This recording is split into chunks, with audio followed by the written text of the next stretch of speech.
You've lived a great life and done well for yourself. But what mark will you leave on the world? How will you inspire future generations? Stan Miller and Katie Beth Hand have helped thousands of people answer exactly those questions.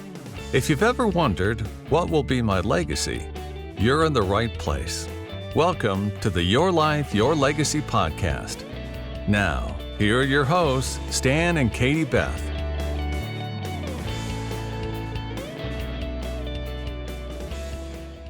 Welcome back to the Your Life, Your Legacy podcast with your hosts, Stan Miller and Katie Beth Hand. Our guest today is PhD, author, veteran, pro podcaster, and Boston College faculty member, Matt Poepsel. And Matt, we are so excited to have you with us on the show today. I know that we have a lot to talk about. Well, thank you, Katie Beth and Stan. Really appreciate you having me on. Absolutely. So to dive right in, Stan and I don't like to dance around. You've created kind of a unique approach about reshaping beliefs. But on top of that, you also have a very interesting work history and background. So I was hoping to dive in. You could tell us a little bit about kind of your career path and your background and how that influenced the development of this new way to think about things. Yeah, sure. I started off my first adult job, I like to say, came courtesy of the U.S. Marine Corps, which was a fabulous thing in my experience, having that early exposure to the military and all the great stuff that came along with it. And I guess I would always say that have been achievement oriented. So for me, earning the title was something that was very important to me from a very early age. So I was very happy to have had the chance to serve and to really learn about leadership in a very specific context. Having said that, I was very pleased to get out too. I didn't find that there was as much room for individual advancement for me. It just wasn't quite as going to be a lifelong path. It was something that I was very proud to get in and go in and very pleased to get out. And when I got to my first civilian job, then I thought, okay, let's do more of that leadership stuff I was learning so much about. I figured every adult, worker would be exposed to these things. Turned out that wasn't the case at all. They said, what are you talking about? So I just ended up working in a software job and climbed through the ranks on my own. I had at the time, a trunk full of audiobooks. I don't think people have trunks full of audiobooks anymore, but the mentality of listening to great podcasts like yours and looking for inspiration and tips and just doing the best I could for my people. And I became so interested in professional development that I decided to get my PhD in psychology to study coaching and leadership, and ended up making a career change. But through the whole time, really just achievement and really earning accolades and ticking off boxes became really important to me. That makes a lot of sense and a very unique kind of start to your career. But things didn't always go according to plan with your career. You hit a wall in there. So tell our listeners a little about that and how that shaped your journey. Yeah, things were going really well. I was leading a large team, running product, and really excited for the company I'm working for and everything like that. And then all of a sudden in March 2020, we know the global pandemic set in. And I don't know what I was thinking, Stan and Katie Beth. I tell you, having a midlife crisis right in the middle of a global pandemic, terrible idea. Don't do it. Don't try this at home. And it just really took my legs out from underneath me, where I was saying, I've fallen out of love with my work, my relationship with work, and even my relationship with myself. And I felt like I was in free fall. Like everything that I had done in that point in my life was all about achieving these goals. So whether it's becoming a Marine, earning my PhD, somewhere along the way, I completed an Ironman triathlon because I thought that'd be a good idea. And it was always like the next one's the one that's going to make you happy.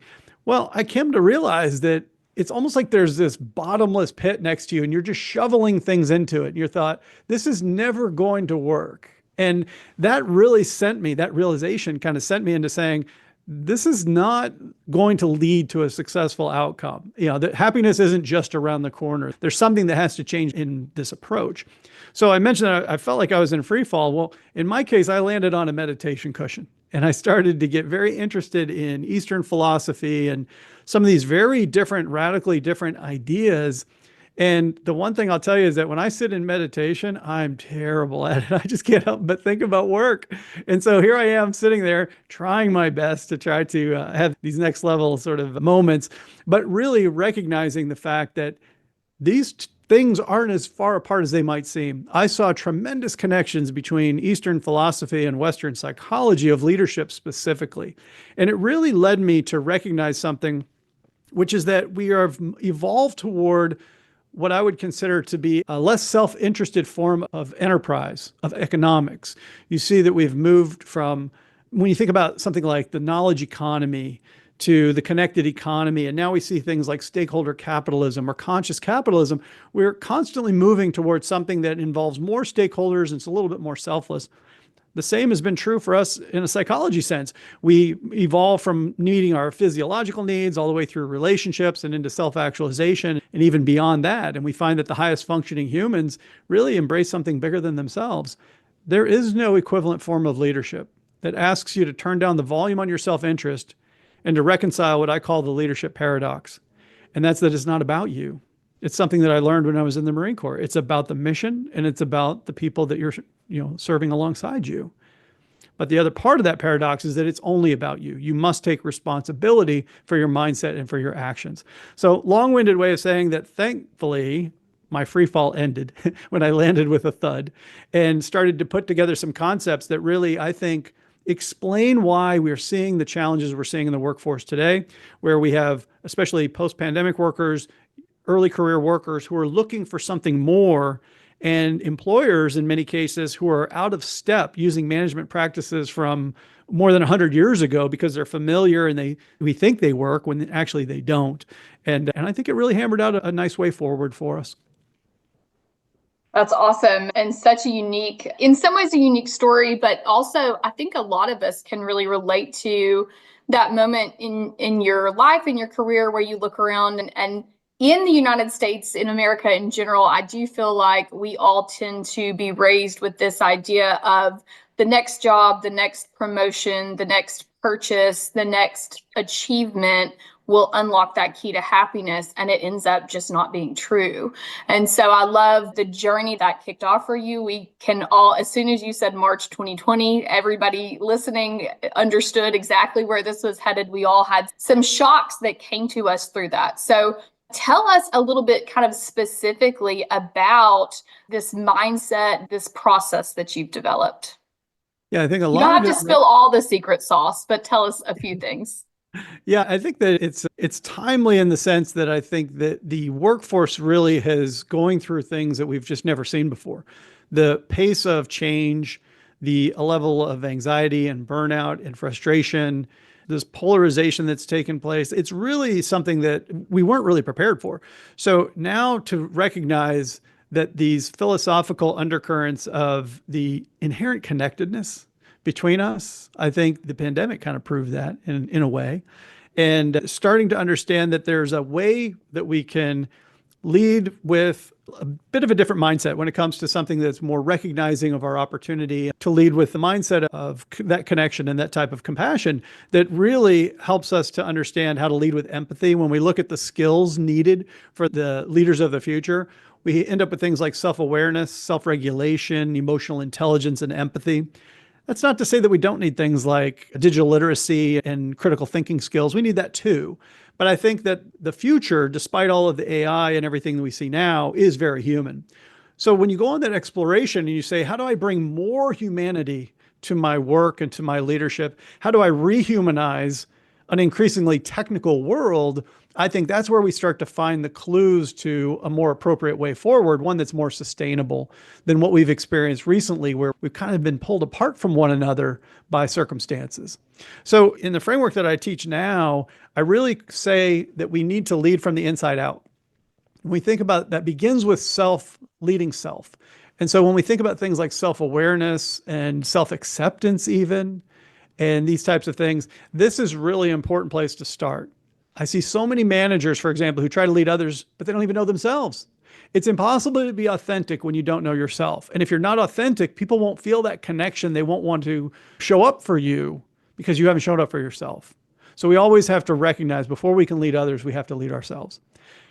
When you keep expanding that out, then we start to talk about what does it take to lead others. And now we're talking about how to engender trust and how to create fairness and these sorts of things, all the way out to leading teams, leading your organization, and even leading beyond the boundaries of your organization out into the world. So it's a simple framework, simple sounding at least, that works from the inside out. But I think that's a much better way of approaching our opportunity to have an impact on others, whether we're in this executive role, whether an individual contributor, whether we even outside of the workplace. It's really just the most proper way to show up, as human and in the world. No, I love that. You're right on the money. And it's so interesting. Stan and I have this conversation about AI and how that's impacting and changing things. So it's so interesting to me to hear you say what you just said, because in a world that is very focused right now, currently on tech, specifically on AI, your focus is on humanization and that human aspect. And so the framework that you've come up with, I think, is probably becoming even more pertinent to everything that's going on, even more timely, as we tend to lose some of those, the skills of leadership, the skills of just being a human and interacting. We're losing that slowly, that process. And so I love that you developed a framework that really helps focus in on developing some of those human aspects of who we are as people and who we are as leaders. So I think that you're dead on with that. Stan, I know you have a bunch of questions. I can see the wheels turning. What are your thoughts? Oh, yeah, several actually. So, Matt, you said something earlier about management practices, old management practices that people think that work but really don't work. Put a face on that. What are you talking about? Yeah, if you think about the classic org chart, so we say, okay, the president, and they have their direct reports and their direct reports. And when you say, is this how work actually gets done in an organization? The answer is absolutely not. No way. There's teams of people working together to get things done. But we still hang on to hierarchical org chart type systems. It actually is not a great way to be agile, to be nimble, to respond to change like what we have today.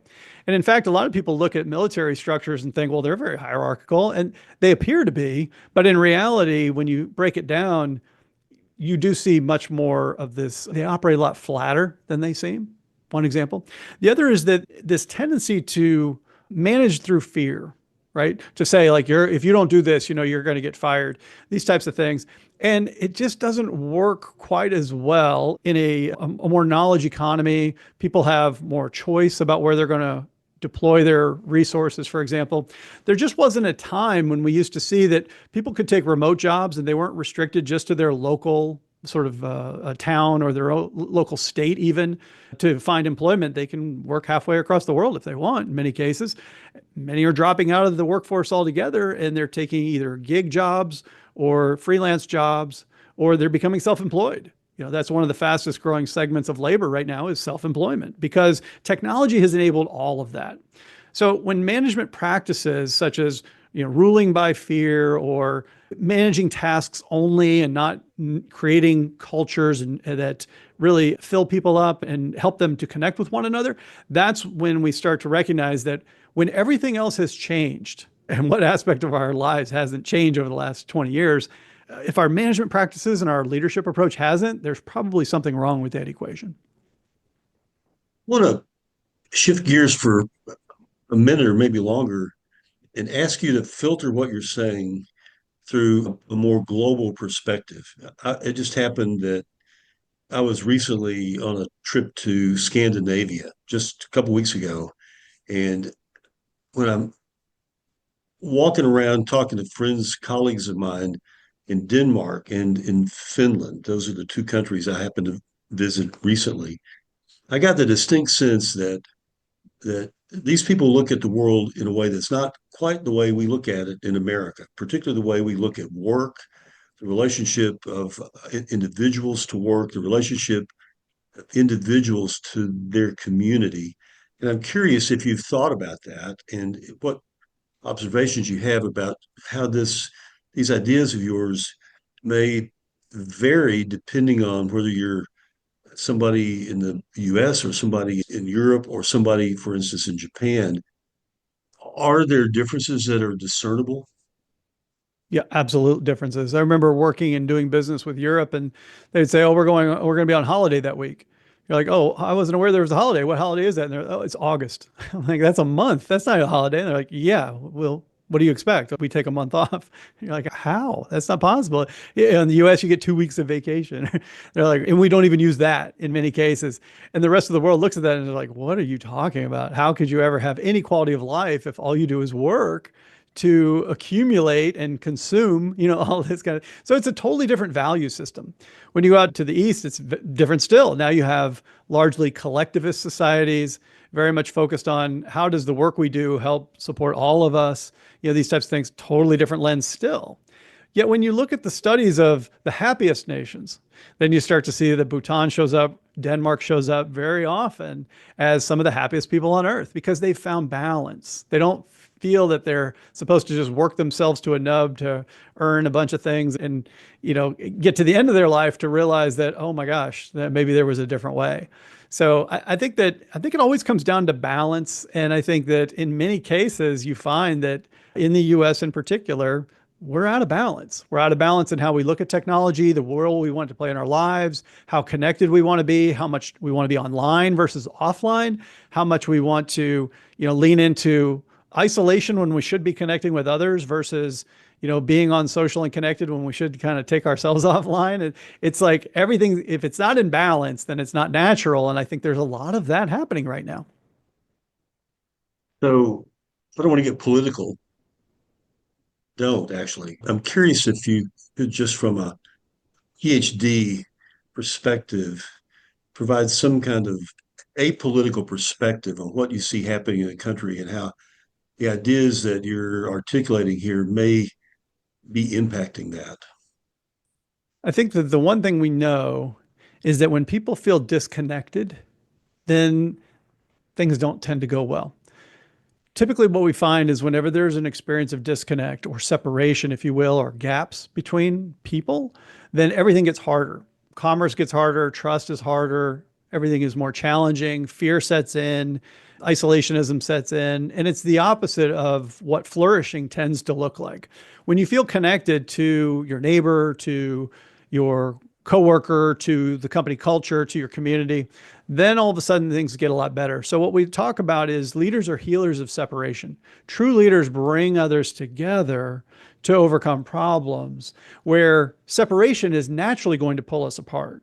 So when we see things like science advancements, whether it's political, whether it's anything else that threatens to divide us, then we know that everything is going to get harder.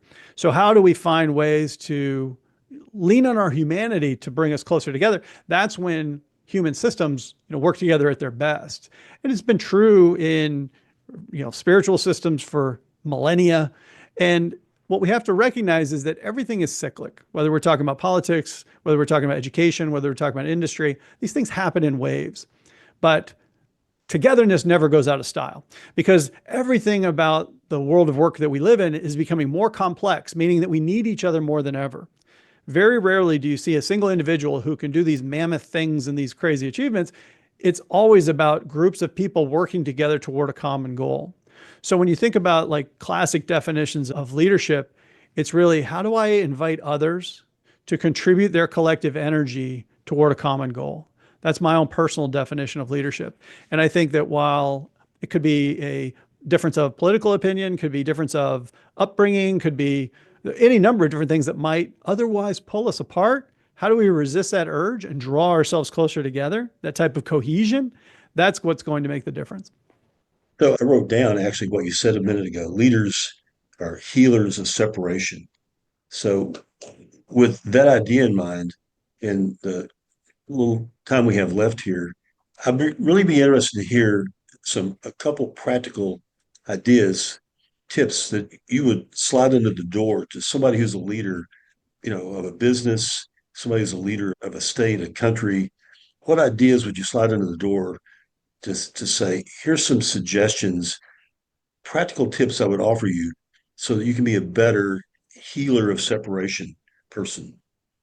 Yeah, when you think about connection, we'll take a simple example of somebody who's managing a team of people, for example, taking an active interest in the differences among the team members and trying to find that common ground. That's important. Being able to help them connect to one another. So those sorts of team building exercises we almost never seem to have time for. I have a technique I use called the first 5 minutes. Can we take the first 5 minutes of the meeting to talk about ourselves, to figure out how was your weekend? Like genuinely make time and space for connection. We can have the rest of the meeting to talk about worky work stuff, no problem. But can I get the first 5 minutes to get the people part right? When we think about the connection to the company's mission, why is it that we do what we do? How are we benefiting our community? People want to feel that they're a part of something bigger than themselves. So if I just go about the work robotically, mechanistically, because I feel like the boss is breathing down my neck and we got to put up these numbers, well, if I allow that separation to just naturally creep into our work, those are very brittle relationships. But if I help people understand, I take the time to say, can you see how the contribution you made on that project helped the company be successful and how that helped our customer be successful or our community benefit or whatever it is? I'm ensuring that connection. I'm healing that separation and I'm ensuring connection in that regard. When you get on the grand scale of communities and society and even beyond what we fully understand, I think perspective taking is so important. I think that the reality is it's very easy to get distracted by the here and now and not take time to appreciate the bigger picture. And who better than you all who have this specific podcast? There's two things I tell myself every morning. Number one, you're going to die. You have to remember this. But number two, today is not that day. You have an opportunity today, right? One day I'll be wrong, but statistically, right more often than not. But the point is that it helps to really frame the fact that our time here is limited. You can't take anything with you. So keep yourself in perspective and focus on what's important. But the second bit's just as important. Today is not that day. You have an opportunity to be that healer of separation. And if you take a mechanistic view of life and you impose that on everyone around you, and you actually take the distance and make it greater between us, you're going the wrong way. But instead, if you can become that healer of separation and draw people closer to you and to the mission and to themselves, because they may be alienated from themselves, they may feel hollow when they don't have that connection, then you can absolutely make a difference. And you can send those ripples into their families when you send them home after work, into their communities. Everything changes. And just because we can't really fathom the scale at which we're connected, that's okay. Just trust, right? And just do that thing. So I think perspective taking is something all of us can do if we have the courage to do that. I love that. But okay, before we run out of time, I wanted to ask you to tell our listeners a little bit about the book that you've written, Expand the Circle, and what they can expect from that. Yeah, Expand the Circle lays out the framework and some of the inspiration that I shared. I consider it to be not Eastern, not Western. It just is a leadership book through and through. It includes a very simple self-assessment so you can figure out in terms of leading yourself, others, your team, your organization out in the world, where's your biggest opportunity to sort of sharpen your pencil, so to speak. And I put in some fun and simple exercises to be able to sort of tune yourself up when it comes to those things.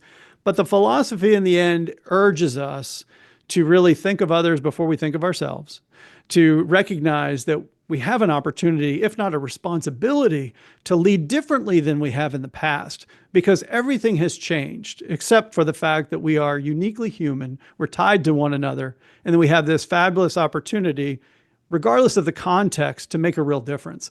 So I think the book is accessible. Hopefully in spots it's entertaining, but it's really designed to be full of constructive tips, even though it does admittedly draw from a grand scale. I think that's great. And I love that it's interactive, that it really has a lot of those self-reflective exercises. So it's not just reading, it's really thinking about the practical application, figuring out, Stan and I talk all the time about, a map doesn't help you get where you're going if you don't know where you are.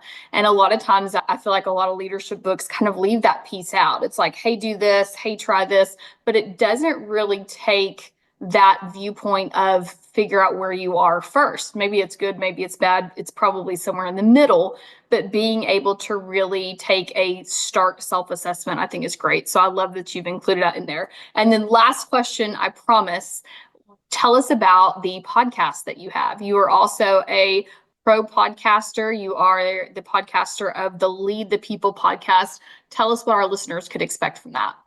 Yeah, I just am so fascinated by the world of work and how we can do it better. That podcast, Lead the People, is specifically focused on what I call middle managers on a mission. So this is people who've had some success, they've been promoted, they manage people, but they're not in charge. You're not the CEO just yet, but I think it's one of the things you aspire to do more in your career. But at the same time, you might have young kids at home, you've got aging parents, you're caught on that sort of treadmill. And how do you actually hold your team accountable, but not become a jerk in the process? It's a lot. It's a lot. So I'm really focused on those groups of people like, myself coming up through the ranks, where it was focused on how do we help to provide actionable tips, the inspiration, the examples of people who are getting it done. And that's something that I hope to leave those listeners with. Fantastic. Well, for all of our listeners, we want to thank you so much for joining us. This has been the Your Life, Your Legacy podcast with your hosts, Stan Miller and Katie Beth Hand. And our guest today was Matt Poepsel. And to connect with Matt, you can find him and message him on LinkedIn, Instagram, and mattpoepsel.com. We will also link all of those things for you in the show notes. So when you get to where you're going, be sure to click on those links and get connected with Matt. Matt, thank you so much for joining us. This was really great. Katie, Beth, and Stan, thank you for having me. It's been my honor. Thanks for listening to the Your Life, Your Legacy podcast with Stan Miller and Katie Beth Hand. If you enjoyed the show, please rate, review, and subscribe on Apple Podcasts, Spotify, or wherever you get your podcasts. To find out more about Stan and Katie Beth, go to pinnaclelegacylaw.com. You can also find links in the show notes. 49 faces looked to him in triumph. Over the last 12 months, they had each taken turns and promoted his business for a week at a time, driving over $987,342 in revenue. What if you had a network of 50 centers of influence who promoted your business every week for a year? Grab your copy of the #1 Amazon best-selling book, The Ultimate Guide to Growing Your Business with a Podcast, at 33% off the Amazon price by going to ultimatepodcastbook.com. Again, that website for 33% off the Amazon price is ultimatepodcastbook.com.